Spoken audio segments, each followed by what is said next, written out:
watching MOROW.com.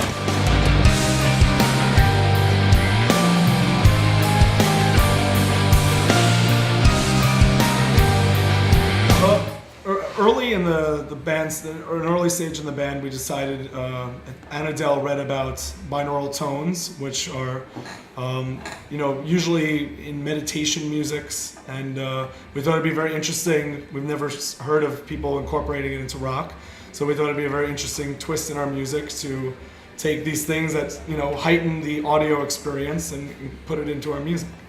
It's basically sound used for medicinal purposes. And like Joe said, we try to incorporate that into our music because the idea is that you don't actually have to consciously hear it. Your brain just has to receive these different waves.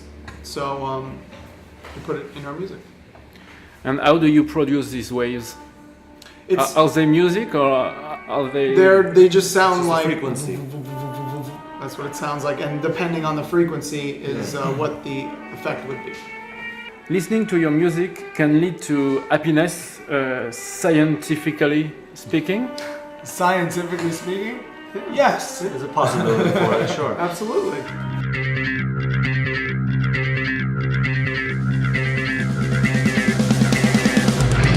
We have a video, we even have a video up on YouTube with one of our research subjects. Basically, a relative of Joe worked for a university, and we were able to interview students and perform different kinds of tests through a friend of Joe's relative who works as an actual scientist. We're not scientists. A colleague. So we performed tests and questionnaires with keywords, lyrics, melodies, and kind of like word association and melody association. Mm-hmm. And about almost 4,000 or 5,000 people did these tests, and from all the data that we collected, we used that to create our music.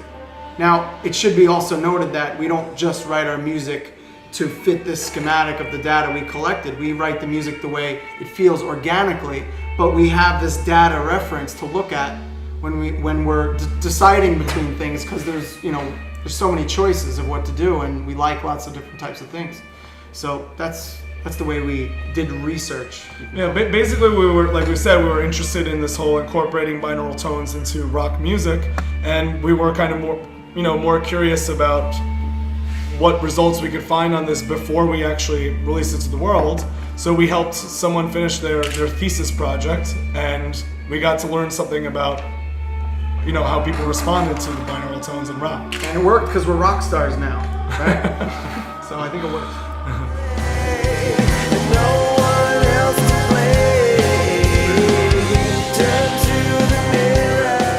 It doesn't work. You have to have headphones. The idea is that one ear only hears one tone and the other ear is different. And when the brain receives both, it compensates. If you hear it out of a speaker, it won't work. It's your brain actually winds up perceiving frequencies that your ears can't hear. So like if two tones are only like 3 hertz apart in frequency, you can't hear that. That's something that, I don't know, maybe dogs can hear or whatever. But your brain can actually perceive this discrepancy between the two frequencies when each ear is exposed to it. Yeah. And then that's what's supposed to produce the effects, supposedly.